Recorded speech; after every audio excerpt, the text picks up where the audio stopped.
Cam Vaughn. What do you know about Cam Vaughn? Absolutely crushing it right now. Rich Rodriguez is actually giving somebody attention. I'm shocked.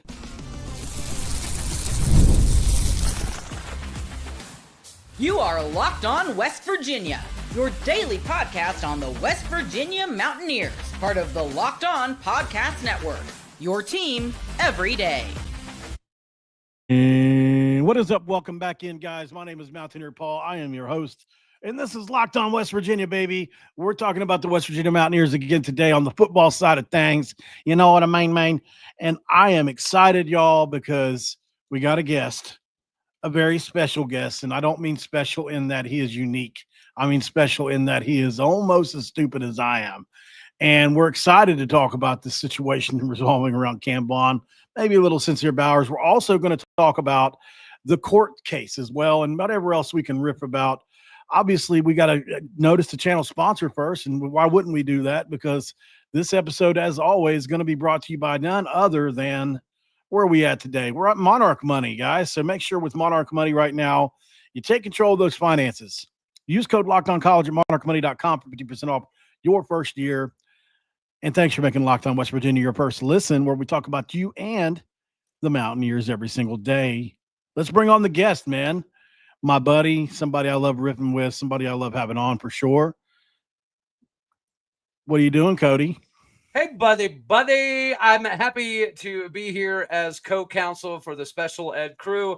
And with that, I think I should say, hey, you guys, we're in this daggone thing. I'm excited about it, buddy. And the disrespect that both Oklahoma State and West Virginia are going through makes this a natural thing for us to line up with. I will say, disregard the red eye, pink eye, stink eye, whatever the flip I got going on with my face right now. I've got the, what is it called? The face for radio. I've got the eyeballs for radio today, but we're gonna push through it, and I'm gonna have a blast, buddy. Thank you very much. We're doing that TV on the radio. You ever heard of that? Well, it's a work in progress. I think we can both agree with that. For sure, man. Yeah. So let's talk about that really quick. Although we've got to get to Cam Vaughn, the praise that he's getting as a Blitnikoff Award semifinalist. What do you think? Or he's on the award list. What do you think about the disrespect that both teams are getting early on this season? Do you think it's because you guys brought in 60 and us 70 players? Could it have anything to do with that? Yeah, it does. It seems to be the common consensus is if you have a bad season and then you rebuild through the transfer portal, you're inclined to have another bad season. Yet, ironically enough, people tend to forget that before Mel Tucker got ran out of Michigan State for some nefarious activities, they'd won 12 games with 55-plus new players. Florida State just went 13-0, a couple seasons ago with 55, 60-ish new players. Arizona State seemingly did what they did last year with largely a transfer portal roster. So, of course, there's not a lot of gray area. Indiana. Right? When you have this many transfers, you're either going to go really, really well or really, really bad. The problem is, if you're in the Big 12, you're automatically destined to be really, really bad unless you're magically named Kyle Whittingham. Because evidently, Kyle Whittingham is twice the coach as Mike Gundy, even though statistically that's not an accurate assessment. It is what it is. Or Rich Rodriguez. Well, and, Rich Rod's getting some disrespect. And from a football perspective, what he's done at multiple stops throughout the course of his career, it's pretty ridiculous that people are doubting Rich Rod. I think the only thing that might even be a hang-up when it comes to Rich Rod is his reluctancy to kind of potentially embrace this new age system, right? He's got some rules that I agree with, that Mike Gundy agreed with for 19 years, that Mike Gundy is now kind of getting a little bit more relaxed on. And I see some of the old school coaches, right? Your Nick Sabans, your Mike Gundys, your Dabo Sweeneys. They do have a little bit of an adjustment period, but when it comes to X's and O's and recruiting and productivity, Rich Rod is still the bee's knees, and I'm excited to see both of our teams surprise people this year. Yeah, I think it's definitely possible in the cards for both squads. Obviously, you guys have somebody I really wish we would have gotten, Hosseini. Although I will say, I mean, especially after Rich Rod said it, we're kind of happy with his quarterback room right now. The most talented quarterback room he's ever had has come out of his mouth multiple times this offseason. And Rich Rod knows what that looks like. Right. He's taking several guys that. What I like about Rich Rod is he does it a little bit of more unconventional way, right? You take Pat White, who's a defensive back, you turn him into a quarterback. Cam Vaughn, a wide receiver. So he's very good at identifying who needs to play where.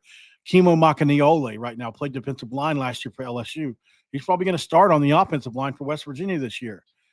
So Rich Rod and those guys have always done things just a little differently. You got to think outside the box, right? When you're going to a university that doesn't have all of the accolades and doesn't have all of the prestige and doesn't have all of the big baller donors that you're going to get in the top end of the Big Ten, top end of the SEC, you do have to do things that are a little bit creative. Or you mentioned Pat White, you go back and even Steve Slayton, and when you think about Stedman Bailey and Tavon Austin, against OU. Randomly, they were like, hey, dude, why don't you play a little bit of running back, right? And that obviously is going to go down as one of the greatest, if not the greatest, single performance in NCAA history, right? I don't know. Joel Klatt, yeah. So Joel Klatt said it was his number one. You have to think outside the box. And I think Rich Rod is one of the best in the country at doing that. And he's been doing that, since the black and white TV days. So I think it's going to be a good thing for West Virginia. I will say, I think it's an upgrade over Neil Brown, no matter what happens statistically on the field. Don't get me started, brother. And the thing is like everybody always prefaces it with, and Neil Brown's such a nice guy. I'm kind of done with that. Like, I think it's been said enough. You know what I mean? Oh, yeah. Neil Brown is a good dude, whatever you want to say, but I mean, the standard for this great university that you and I talked about on the phone earlier today. Without the 6 years of Neil Brown, if you had anybody else here that would have won like everybody before him, including Dana. Dana had multiple 10-win seasons while he was here, an Orange Bowl win, which is the equivalent of today's playoff win, right? So, those BCS wins are basically playoff wins back for today. And that's how I look at it.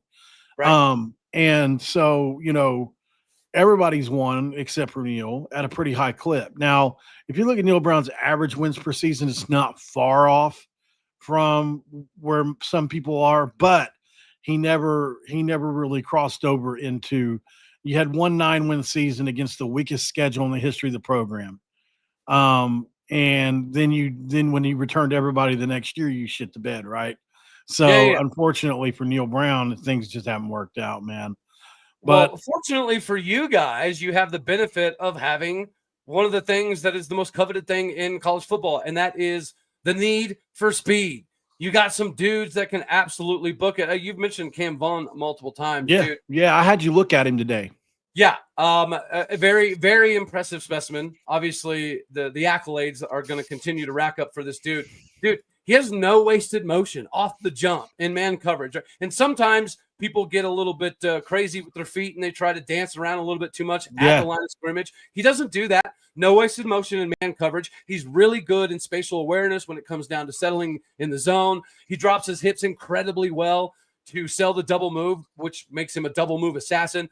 He's got speed plus the zone discipline plus the double move assassin. Typically, all of that equals you're going to get soft coverage defensively and you're going to get some help over the top. And whenever you have somebody that dynamic that requires that defensive numerical disadvantage, that opens things up for the other dudes on the other side of the field. He has great ball tracking abilities. He's really good at high point. The only things that I saw, right, that he could even potentially maybe get better at, even though, right, I'm nobody to speak of when it comes to a D1 college receiver, but I think he could become a little bit more physical. He show hands a little bit later, as you know what I mean. When you show your hands too early, you give the DB the ability to kind of knock it down. But his high point is good. If we're looking for a comp, buddy, I'm thinking from an OK State perspective, he's like a faster version of Brennan Presley and a much faster version, if we want to go to the WV route, of Daikiel Shorts. I like him. He had a short time frame in West Virginia, but he had like 894 receiving yards and 5 touchdowns in a season. So I think that's a big deal. Jaheim White, it's nice to see that he's been able to not only be healthy, but pack on the pounds. That's going to make a drastic difference. Whenever you can put on 15, 20 pounds and maintain a 4.40, that is extremely impressive stuff. But Dude, that other dude you sent me, Sincere Bowers. Look at this really quick. Before you move on to Sincere, check out what Jaheim looks like now. That's cheat code stuff, buddy. Yeah, no, I mean, he's really put on a lot of muscle. Cheat code stuff. Sincere Bowers, man. Yeah, go ahead. I'm listening. Sincere has a phenomenal vision. He sets up his blocks really, really well. And on top of that, he reads the backside of his blockers very fluidly. He's got the speed to break it on the outside, but he doesn't have the typical tendency to do so, right? Most dudes that run 4.3, they have a propensity to try to swing it outside more often than not. He doesn't mind breaking it back inside whatsoever. He's got excellent hands, dude. Sincere Bowers could easily play wide receiver at this level. I agree. His return game is amazing. And one of my favorite parts about his return game is, again, we talk about that no wasted motion that Cam Vaughn kind of brings to the fold. Sincere does the same thing. He doesn't have that propensity to break it out and utilize his speed. He's a straight line dude. When he catches it, he's ready to go up the gut, right? Well, you remember the old school wedge days? He's the guy fast enough to break the wedge without needing a wedge. He's that dude. He doesn't try to get east and west and make it too cute. The no wasted motions, straight line speed is a big deal. But in order to pull that off, dude, you gotta have some big cojones on you. Realistically speaking, you know you're going to run right into the teeth of the coverage on the outside, and they're not lane discipline. He's a dude that can absolutely make problems. He's an open field matchup nightmare. Comps. He's a slightly slower. You ready for this? A slightly slower Tyreek Hill. I'm gonna say it. I like it. And I'll yes, allow it. Forget Tyreek Hill played running back at Oklahoma State, not wide receiver. Right. Yeah, I'm down there with you, man. Trying to explain to people what 4.3 is, and if you look, I think we got it right here as well. Those 10-yard splits, man, are important as well. I'm trying to explain to people what the 10-yard splits are all about, because you want to know how fast somebody gets off the line. You want to talk about explosion. Some people will argue the 10-yard split because football is played a lot of times inside 10 or 15 yards more often than not, right? Well, these 10-yard splits matter a lot. I'll give you another thing that's indicative of how important the 10-yard splits are. Whenever you're talking about evaluation, scouting, and recruiting for baseball players, that 10 split is more important than the 60 time.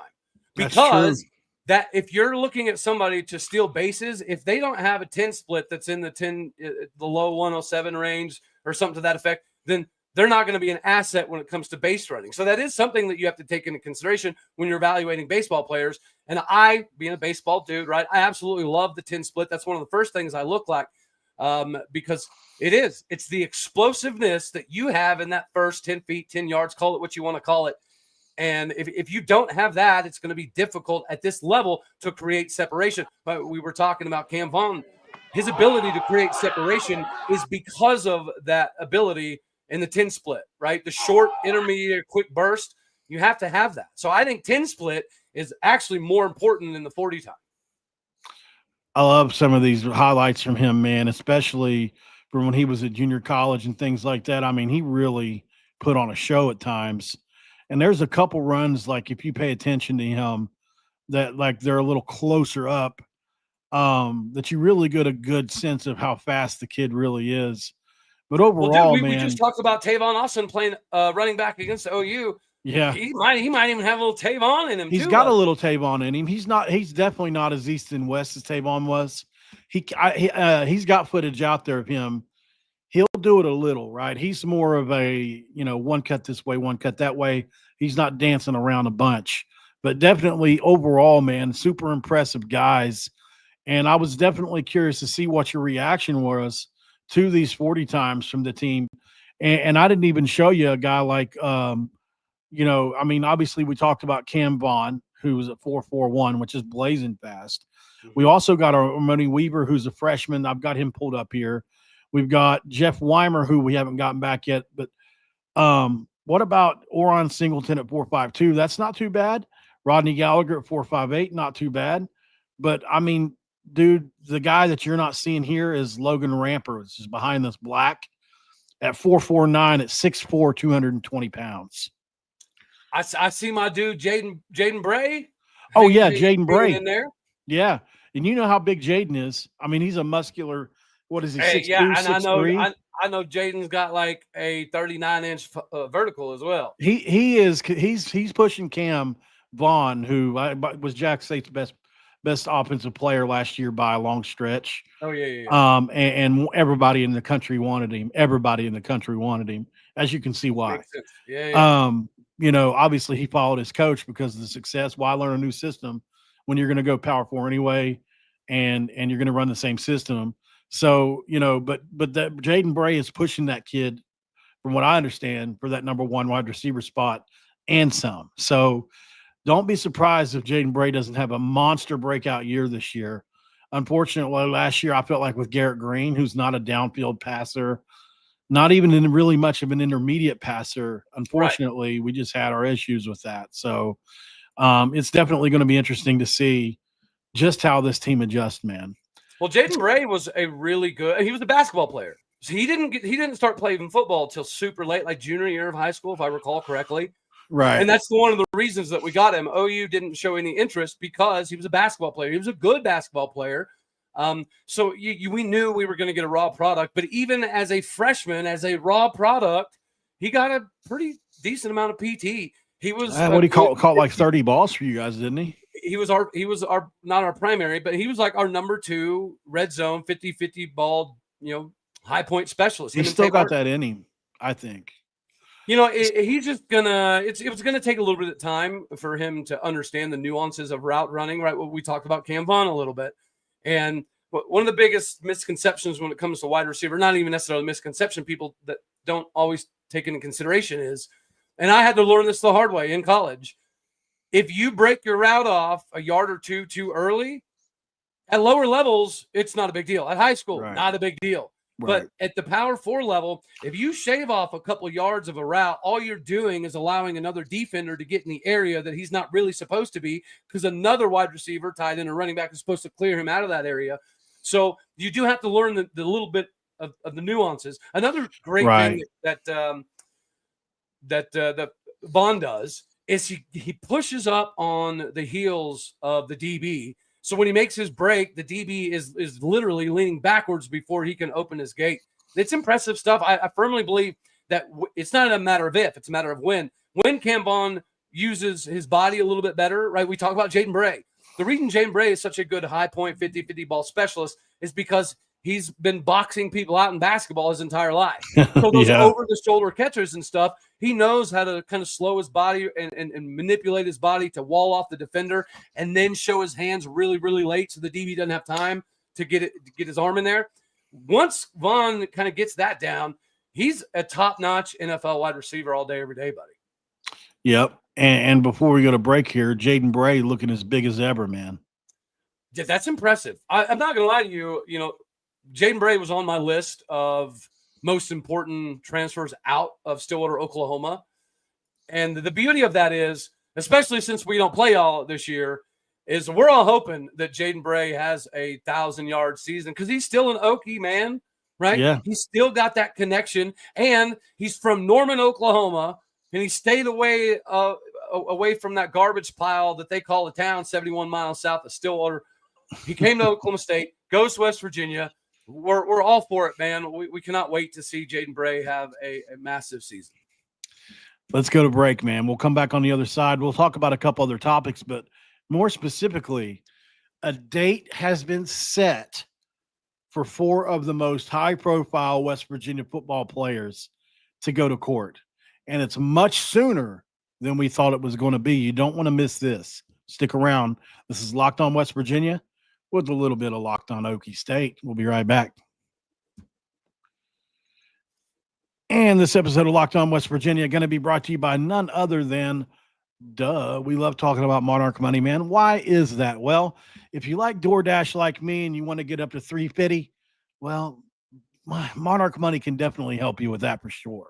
Whether you're growing your savings, your stomach, or planning for a big purchase, Monarch Money puts you in the driver's seat. It's kind of like having your own personal CFO, giving you full visibility and control over your finances. Monarch Money is more than just a budgeting app. It's a complete financial command center where you can track all your accounts, investments, and spending in one easy, convenient place. So in addition to managing your money, you're also building that wealth, guys. I'm going to be honest, man. Like I told you, DoorDash is something I had to cut out because it was not only costing me $50, $60 a run, it was all the calories, it was all the bad food. There's really nothing around where I live, especially to eat right. It's like Chipotle, Taco Bell, Wendy's chili, or some random spot, right? So at the end of the day, man, Monarch Money really helped me get out of that habit and cooking some of my own food, right? And so we're trying to be on the track to lose a little bit of weight, but it's progress and not perfection, we like to tell ourselves. Take control of your finances today with Monarch Money. Use code LOCKEDONCollege at monarchmoney.com for 50% off your first year. That's Monarch Money, code LOCKEDONCollege for half off your very first year. Don't do it now. Do it yesterday.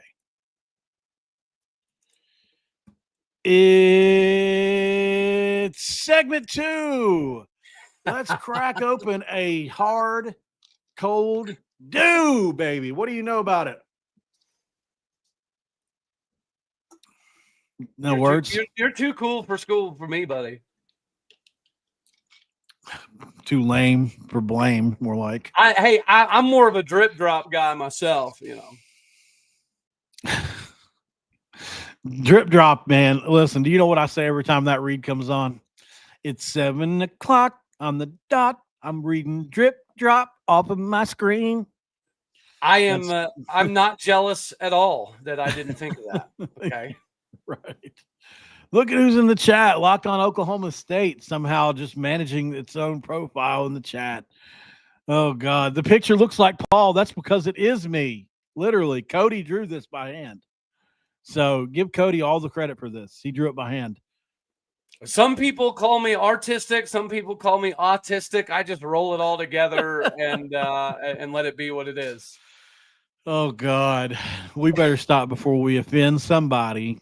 I'm not going to say it's on the left or the right, but we're going to offend somebody. It's in the middle, man. It's stuck in the middle with you.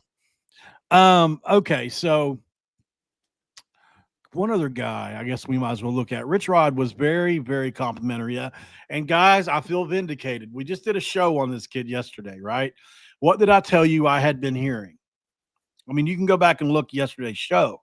Told you guys I've been hearing Armoni Weaver, Armoni Weaver, Armoni Weaver, Armoni Weaver, and he's a freshman.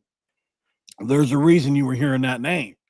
This kid is going to probably develop into, I think before he's all said and done, I think he'll probably be an elite slot guy.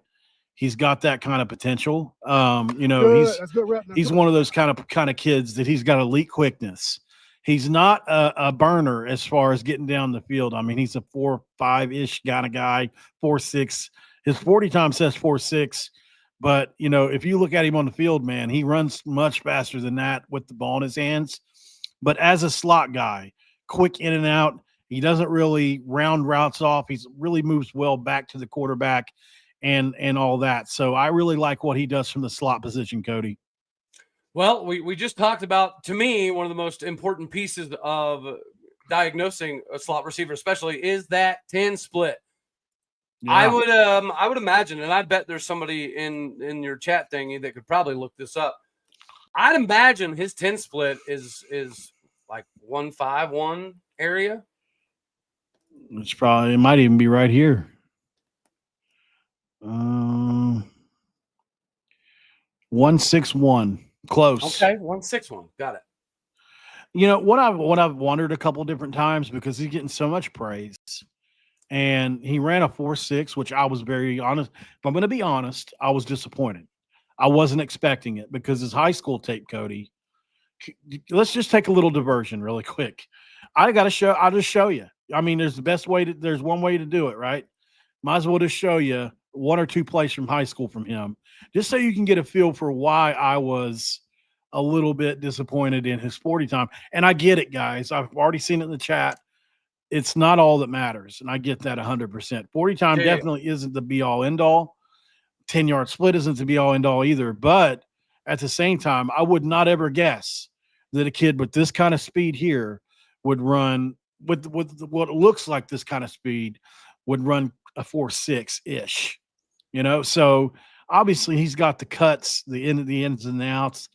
all that, the horizontal stuff. But man, his vertical stuff on some of these plays, it's like, okay, this kid's got another gear. What say you, Cody, when it comes to that? What do you think it is that makes a guy run 4.6 whenever he just blows by guys on tape? Ability to create separation, and you mentioned it, ability to give yourself an open target to the quarterback. You know, like you can be good, you can get separation, but if you're not giving your quarterback a target to hit, it does make it much more difficult to hit that window. So some of it is just body positioning. I mentioned Brendan Presley earlier. Brendan Presley was not super fast, but he looked fast because of his ability to get himself in the right spot at the right times, make the right moves. And part of it is also feel, right? Whenever you catch the ball and your DB's on your back, you have to be able to have a natural feel for what direction you should break, predicated upon sometimes how the defense is leveraging and sometimes what the route combinations on the outsides of you or insides of you are. So some of it comes down to the mental side of the game. Right. And you can make up some things athletically if you're cerebrally locked in 24/7 and you're creating mismatch opportunities. That makes a lot of sense, man. And another thing you notice about Armoni Weaver here too is on a lot of these plays, he's getting open because of those route running skills. And a lot of times you can create a lot of separation just because you can run routes, right? We see it all the time in the league. I mean, people will tell you historically, Jerry Rice never ran faster than 4.5, which is not slow by any means. I'm not saying that. It's just not Dion speed or, you know, like some of the other corners in the league that you see. So how was he always open? Right. Well, it's because he ran great routes, you know, better than great. You know, Randy 100%. Moss got open because early in his career because he was faster than everybody else. Late in his career is because he ran great routes, you know. So overall, though, but yeah, this is a kid that if you listen to today's press conference, Rich Rod had a lot of good things to say about him. Thinks he's going to be a really good slot guy. Thankfully, slot guys don't have to be blazers anyway. And you see, look at that route there, nice little route. You know, in the back of the end zone. So, anyways, we went off track for this segment because we kind of said we were going to do something else, but I did want to point him out because he was mentioned today as well, and I felt vindicated. So, and what we were doing anyway, we were riffing anyways. We said it from the very beginning. We were probably going to rip a little. Yeah, I'm down for whatever, man. I do think that it is very obviously visible that you guys have been able to capitalize on the transfer portal. Now, obviously, it's just time to see if it's transferable on the field, and that's going to be synonymous almost everywhere in the country because the transfer portal is a natural part of the game now. But whenever you do that, you have to be able to hit with this 105 roster limitation. If you bring in guys and you're paying them, it doesn't even matter financially what the compensation number is, but say you're paying a dude $15,000 a month. Right. He has to be productive or you're putting yourself in a precarious situation from an NIL standpoint.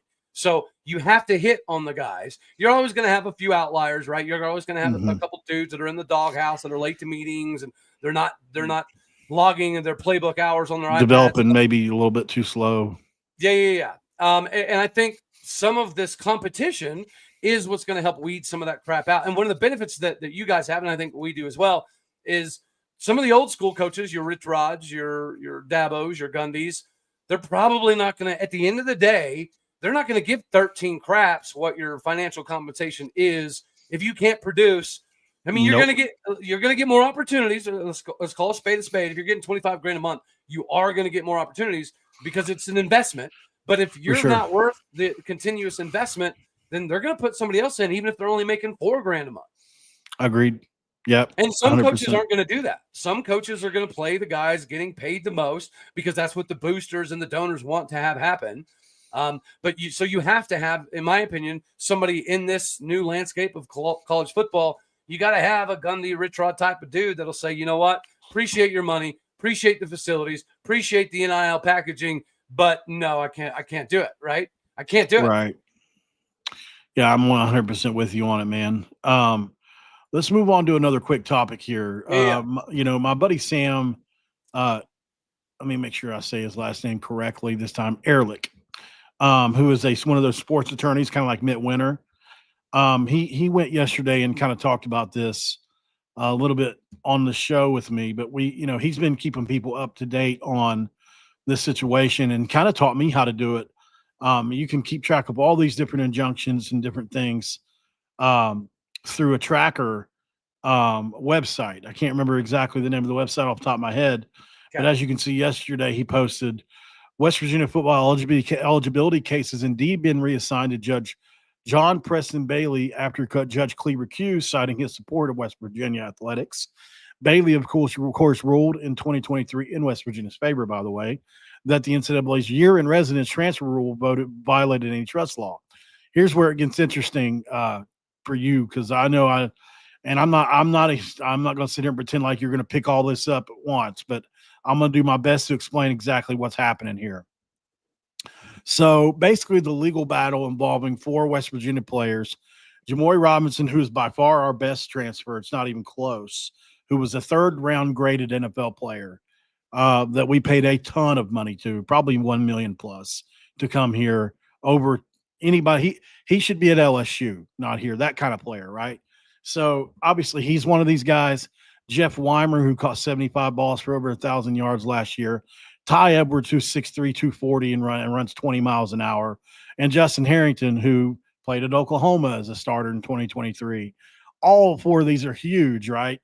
They have a case against the NCAA that's unfolding in district court right now in West Virginia. And it centers on the lawsuit filed on August 1st, challenging the NCAA's denial of eligibility waivers for these players to compete in the upcoming 2025 season. So basically what it is Judge Klee said, hey, look, I'm too much in support of West Virginia. I've got to hand this thing off to Judge Bailey. That's what he did in recusal. And so it's being reassigned. So basically what's going on now is the plaintiffs are going to provide an actual notice of the hearing on or before Thursday, August 6th at 5 o'clock. They're directed to file a brief addressing their entitlement to a preliminary hearing on or before August 8th. And then they're going to be filing a direct response. The defendant in the NCAA will have to put one in before the 14th. But what is this all about? Well, basically what it's about is these guys all have insane, and we're going to share a screen on this just so you can kind of look at it with us, Cody. I know you were probably trying to get caught up as we looked there, but so right here on Grok, I had it printed out because you can save your history with Grok. Did you know that? So things you've talked about in the past with it, you can actually recall. So I've actually been able to keep a file going on this. I can count on exactly this many fingers how many times I've used Grok. Well, it's definitely handy, dude, as far as like remembering information. So if you look at Jamoy Robinson, 2019, 2020, he was at Dodge Community College. 20 and 21, he was at Monroe University, which is another community college. 21, 22 is at UTSA. 22, 23, UTSA. 23, 24, UTSA. 24, 25, he's at West Virginia now, right? Or, well, I guess that would have been last year. Now he's at West Virginia in 2025. But 2020 and 21, or not, 2020 was the COVID year. He also has a redshirt year. So basically what's happening here is they didn't play football in 2020, but it still counted against his 5 years, right? Because once you go to college, from that day, you got 5 years to figure it out, right? Whether you take a redshirt year, whether you go to JUCO route for 1 year and then try to do 4 in regular college, whatever. If something happens, like you have an injury, you have a redshirt, then you have an injury, or let's say you had a year at JUCO, you go to your college, you have a redshirt and an injury. That's 3 years knocked off of your potential playing time in Power 4. So the NCAA, basically they're challenging, saying, hey, why does this 5-year thing even really matter? If I haven't had a chance to play 4 seasons in NCAA, that's what should matter here. It doesn't matter if I was a JUCO for 2 years. JUCO is not even a part of the NCAA. It's its own entity. So it's not even under the NCAA. Number 2, one of the big things they're using to file here, Cody, is called the Essential Facilities Clause. Basically what that means is the NCAA basically favors the bigger universities over the little ones. Case in point, To transfer from JUCO, you need a 2.5 GPA. To transfer from as a graduate transfer, you need a 2.0. So that, I mean, that in of itself is like favoritism, right? So I'm curious what your thoughts are on this, and another antitrust. Basically, they're going the antitrust route here, saying, "Hey, look, you're limiting me, man, by saying I have to perform all this inside of 5 years." Yeah. I think it's going to definitely make for some older players at first until it catches up, and then it'll probably be normal again, kind of like with the COVID year. But I'm curious as to what you think, if you caught most of that. Yeah, no. I think this is a pretty pivotal moment for the NCAA. I think this is a case where we're going to find out how deep the hypocrisy goes, right? You could basically call this the Diego Pavia rule, right? So yeah, it's okay to give this kind of, I don't know, extra beneficial treatment to somebody in the SEC. It's going to be interesting to see what happens here, because people can say whatever they want, right? But the Big 12 and the ACC, they get buried, they get put in precarious situations, right? And I've talked about this previously. Just a couple of years ago, Oklahoma State got banned from postseason play in basketball over a $300 infraction. Meanwhile, Hardaway got caught destroying like 3,000 some odd emails. Calipari got caught. Bill Self got caught. There's LSU got caught. Another team from out east got caught. But none of them, and I repeat, none of them had any other than a slap on the wrist. You can't coach for 3 games type of thing. Yet Oklahoma State, over a $300 infraction that we self-reported and gave back to the individual, we got banned. But they waited an extra year because we had Cade Cunningham on the roster.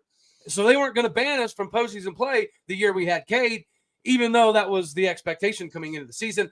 It just proves that the NCAA is a worthless, feckless entity that doesn't do anything other than pick on the people that they think it makes sense to pick on. Your Oklahoma States, your SMUs, your even potentially in some cases your WVs, because the hypocrisy is absolutely astounding.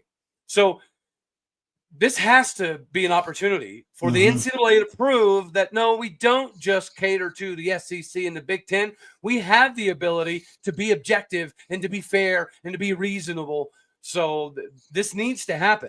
I think this is not detrimental, but it's not beneficial to the NCAA if they don't go this route, because then it's extremely visible that they're playing favorites. They're picking sides. They're giving benefits.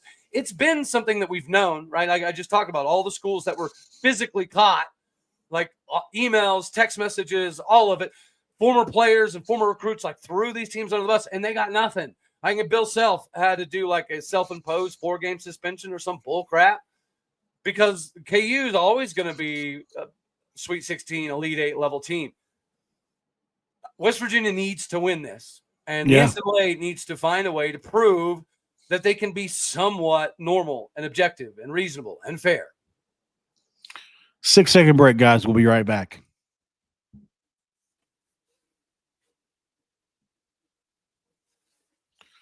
All right, guys. I'd love to thank Cody for coming on here today. Cody, tell everybody where they can find you, what you got going on, man. Yeah, Locked On Oklahoma State, obviously, pretty much a daily affair. I have been recently, in the last couple of days, kind of doing some more of the old X-Twitter space stuff. I do some national recruiting and scouting for Prospect Sports, Epic Sports, and I try to kind of cover the gamut. At Aldeo State on X. That's about it, man. I'm a very technologically unadvanced individual.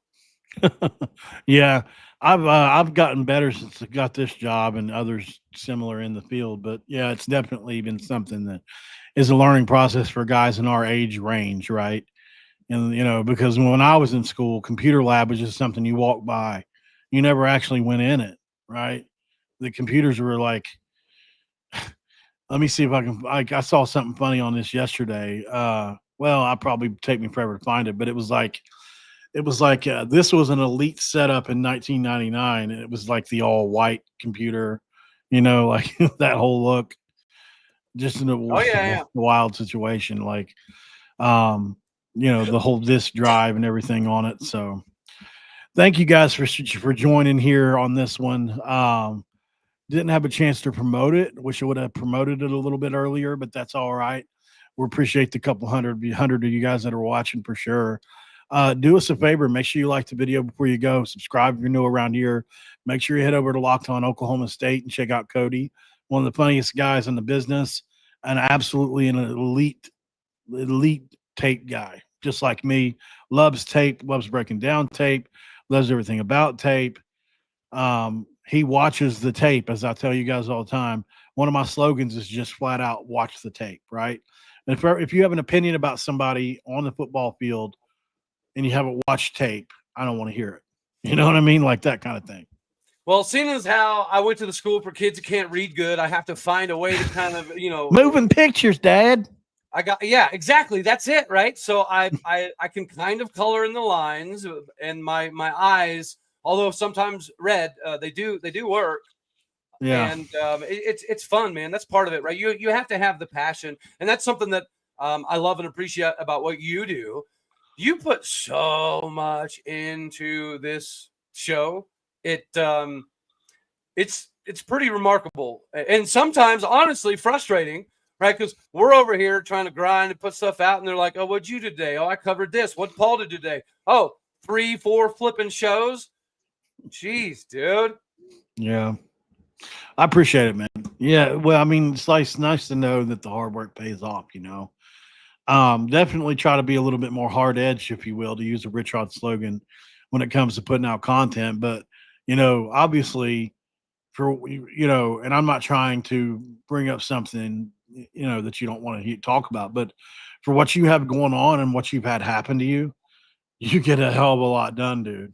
Not a lot of people know that you're disabled. So you're a very capable person, obviously, but I mean, you did have your leg chopped off, for God's sake. So, I feel like you're one of those dudes that you don't like to use it as an excuse. You remind me of my dad, because my dad was like that, was his arm.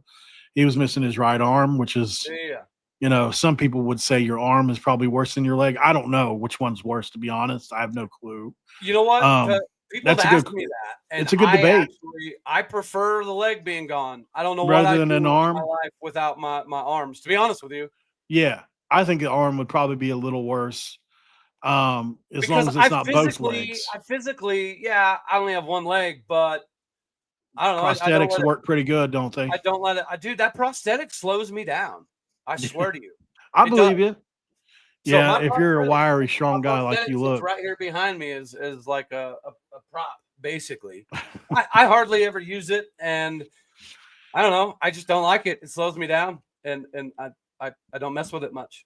I'd rather hop. Like I'm the human version of Tigger the Tiger. I love it. I'm fine with it. It doesn't bother me. It doesn't same slow colors me down. and everything. Yeah, I don't care, man. I don't know. I guess it's primarily just about the approach to it, right? I gotta put that up there. It could be something that people, I don't know, let them get down on or whatever. I'm still young enough, athletic enough, fit enough that it doesn't bother me yet. Eventually it will, but it doesn't right now. So I don't really give 13 hoots. Dude, this needs to be your slogan. Stands on business, not legs.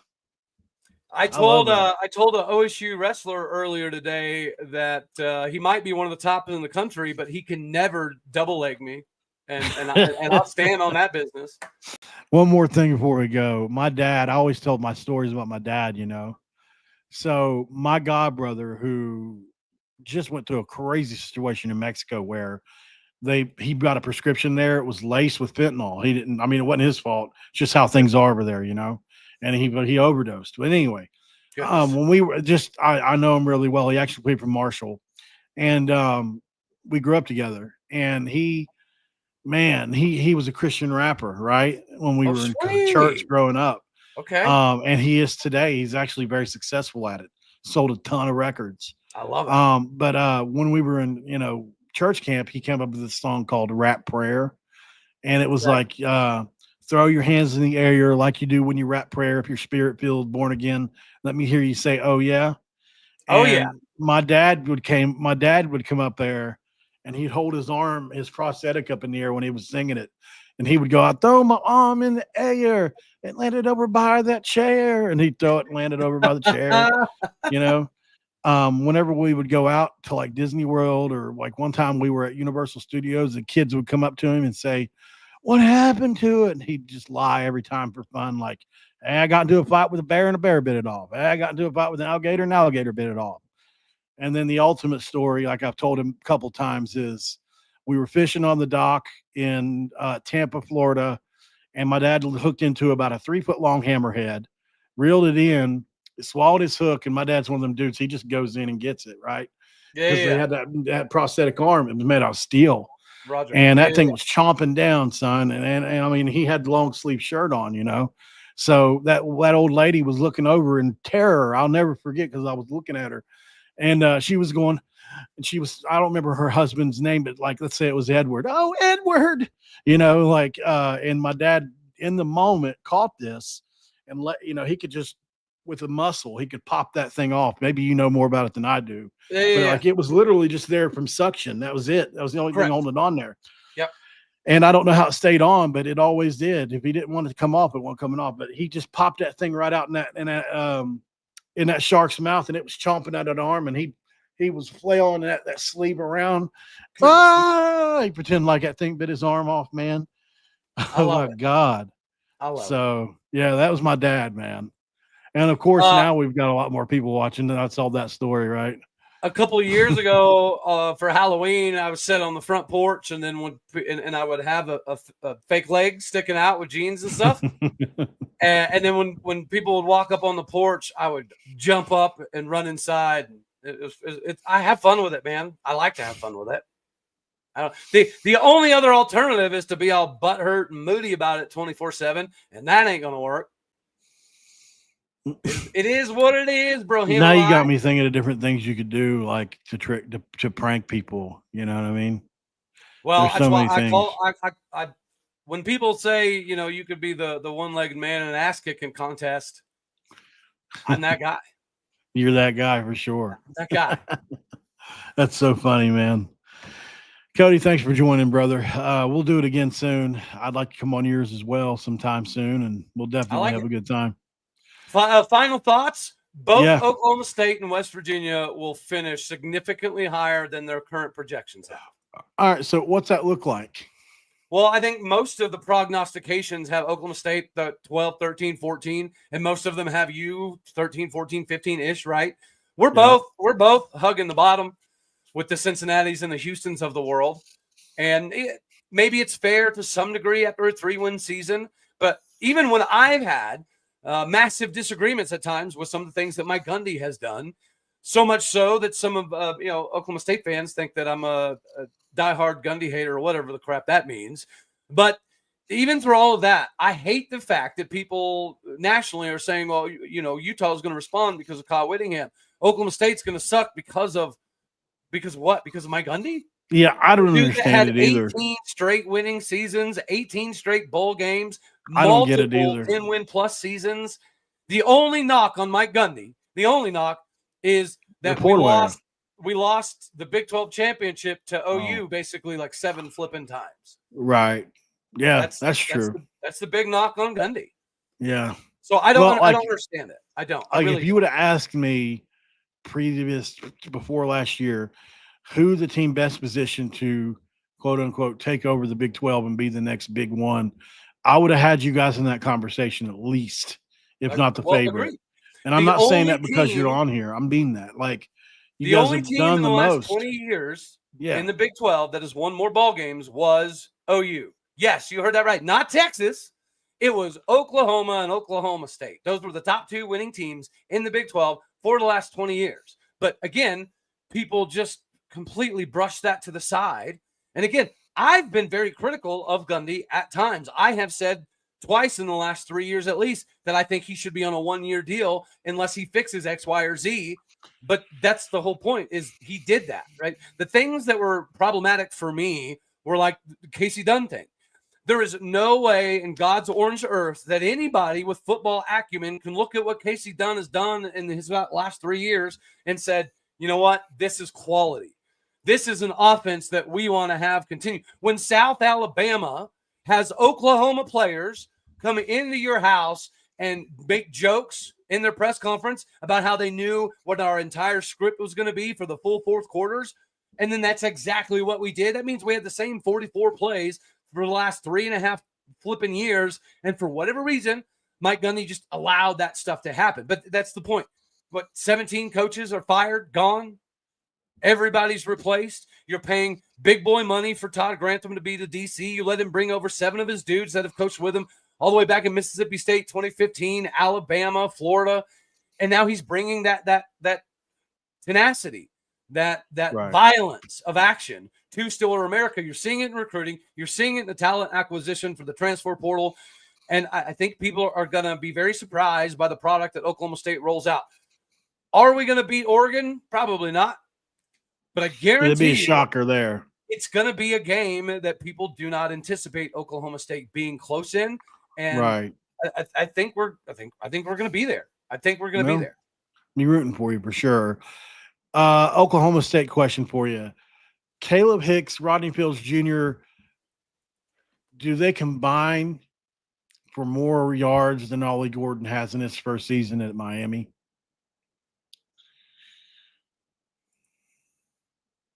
Yes. Because I'm expecting Ollie Gordon to really take off quick in the league. Yeah, I do too. But, they've still got their 2 speedsters that are theoretically in front of him in the depth chart. So that might relegate him to a specific style of role. So with that being the case, I do think that Oklahoma State's combination of Hicks and Fields should definitely outrush Ollie's first year in the NFL. Awesome, man. You're excellent as always, brother. And before we go, I think we have to play this for sure, just as a little bit of a kick in the pants on the way out, because, it's if you guys didn't know, Italio Disco is the summer.